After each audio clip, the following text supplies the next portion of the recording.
I had told my Instagram last Thursday that I had filmed my entire podcast episode horizontally, like the proper way, last week, but I did not realize my phone screen was on lock.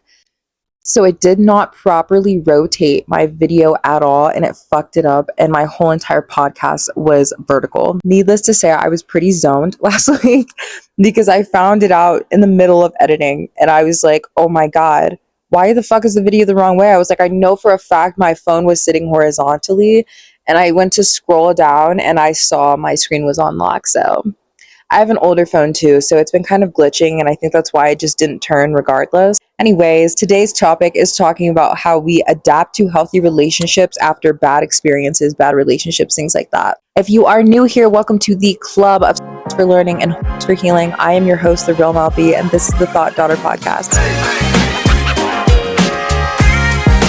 I feel like something people don't like to talk about is how absolutely not pretty the process is from going from really bad friendships and relationships to healthy friendships and relationships, and not really knowing how to like properly transform through those areas. Hold up, I'm taking my glasses off because there's a glare. But I know that in my video when we talked about survival mode, I kind of touched on this subject of like, you have to forgive yourself for who you were in survival mode. You have to allow yourself to go properly through the process of having those bad relationships, bad experiences, but moving into good experiences and kind of like what that looks like. I wanted to dig deeper today on the actual aspect of the not so pretty parts of kind of trying to adapt to healthy things. When you are in survival mode, when you are in very toxic and stressful situations, when you have had bad experience after bad experience in certain areas, when it comes time for you to have a good experience in that area, you definitely have residual trauma left over, and it is going to be hard for your brain to kind of learn to adapt to operate in a peaceful setting. Because our brains are so used to chaos, it's a struggle. It's a struggle to learn and adapt to new things that you have either never experienced or have not experienced in a long time. And your brain also can literally become addicted to chaos when you've experienced it for so long and so much. Our brains quite literally almost become accustomed to it and addicted to it. Our brains will want to start to choose the chaotic energy over the peaceful energy because the peaceful energy is not familiar.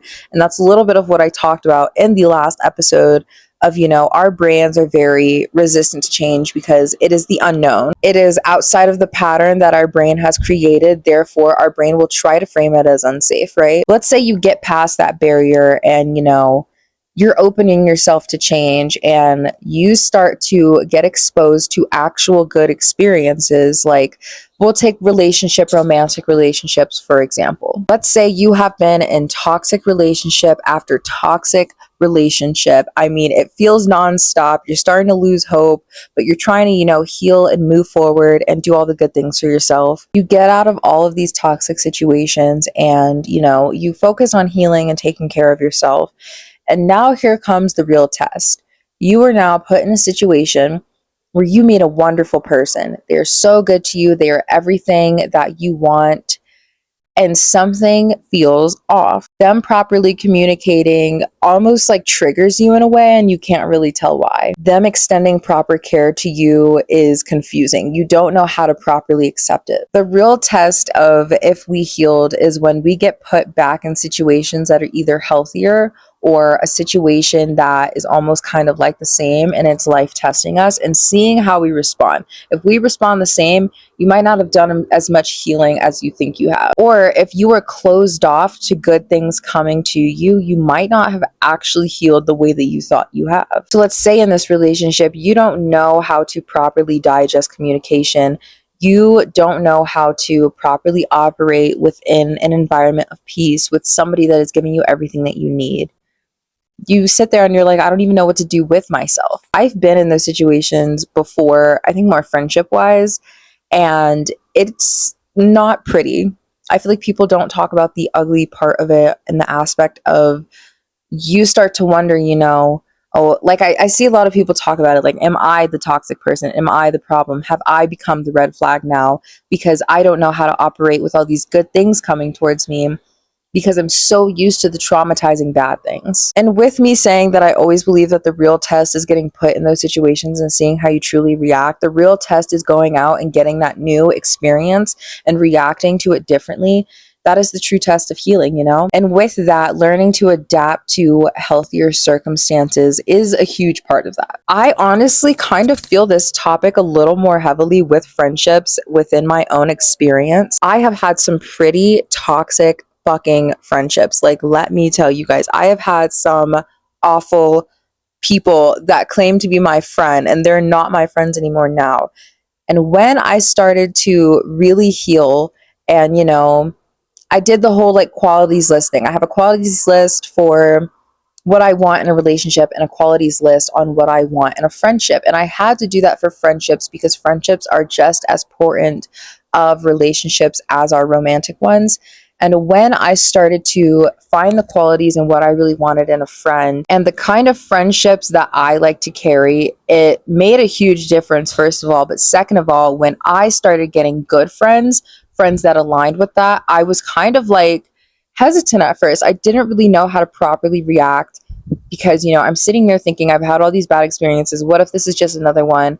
I have all of these thoughts flying through my head. And all of these feelings are valid because, you know, it's very traumatizing to have really bad toxic relationships of any kind. But I had to learn how to truly be open. I had to learn to gain some discernment, see that somebody aligns with, you know, the friendship values and qualities that I want. And I had to do my part to open myself, open my mind, open my heart to building with this person. I had to learn to become vulnerable again, you know? I had already did the first step of healing of like figuring out what I want and being firm on the energy that I want that aligned in my life. But the second half of that was actually opening myself up to receiving that energy. Because I feel like any and everyone can kind of say, I know what I want, I know what I value, this, that, and the third. But are we actually opening ourselves to receive that? Or are we just saying what we want, but we're still going to be blocked off when the universe comes to send it our way? That's what adapting to healthy relationships is. That is the second harder part of healing when it comes to things like this. And it's definitely hard to become vulnerable and trust people, especially when you've had so many bad experiences. But unfortunately, that is honestly just life. And I know that people kind of like hate when people say that, but it is so incredibly true. That is life. You know, people are going to suck.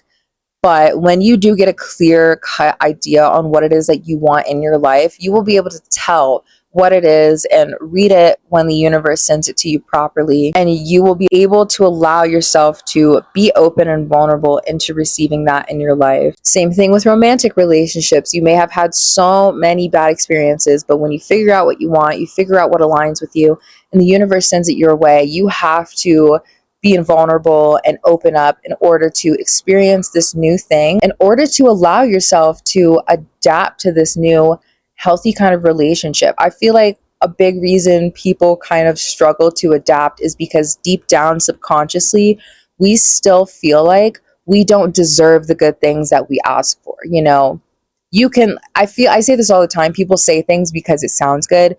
So I feel like people will say that they want all these qualities, they'll write them down, they'll, you know, have them in their head, immediately ready to like throw them out anytime somebody asks.